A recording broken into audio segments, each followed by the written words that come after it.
ସାଙ୍ଗମାନେ ଦେଖନ୍ତୁ ମାଉସୀ କି ମାନେ ଭାଉଜ ଆଣିକି ଗୋଟେ ବେଳୁ ଭାତ ବାଢ଼ିକି ଆଣିକି ରଖିଛନ୍ତି ହେଲା। ରାଗିକି ଭାଉଜ ଉପରେ ପୁରା ରାଗି ମାନେ ରାଗୁଛି ଏମିତି ମାଉସୀ ମାନେ କୁହନ୍ତୁନି। ରାଗିକି ଭାତ ଖାଉନି।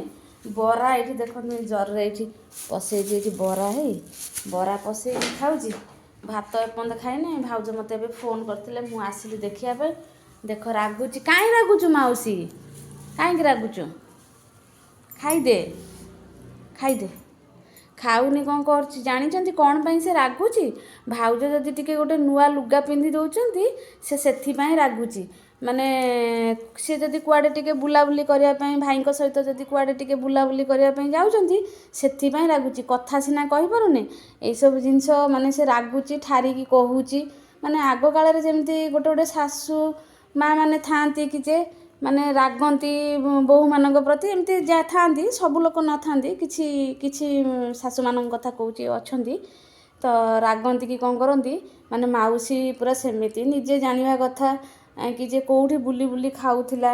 ମାନେ ଖାଇବାକୁ କିଏ ଦେଉଥିଲେ ନ ଦେଉଥିଲେ। ଏଇଠି ବର୍ଷେ ଦେଢ଼ ବର୍ଷ ହେଲାଣି ଏଇଠି ଆମେ ଖାଇବା ପାଇଁ ଦେଉଛୁ ତାକୁ। ଏଇ ଘରେ ଆଣିକି ରଖିଛୁ ଫିର୍ ବି ମାନେ ସେ ରାଗୁଛି। ଏମିତି ରାଗିଲେ ମାନେ ସେମାନଙ୍କର ମନ ଗୋଟେ କେମିତି ଲାଗିବ ଆପଣମାନେ କୁହନ୍ତୁ।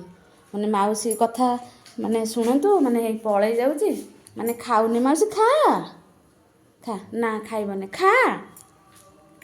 ଖାଇବନି ମନା କରୁଛି। ଦେଖୁଛନ୍ତି କାହିଁକି ରାଗୁଛୁ? କାହିଁକି?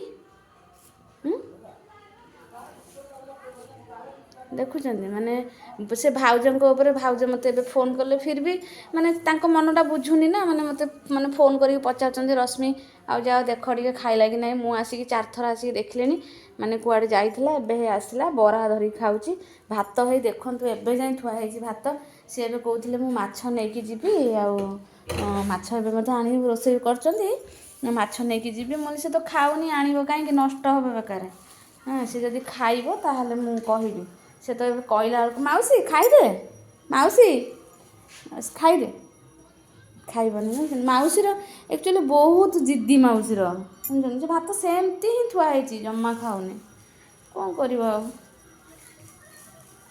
ଏମିତି କଲେ ସେମାନଙ୍କ ମନ ସବୁ କେମିତି ଆସିବ କୁହନ୍ତୁ ଆପଣମାନେ କୁହନ୍ତୁ।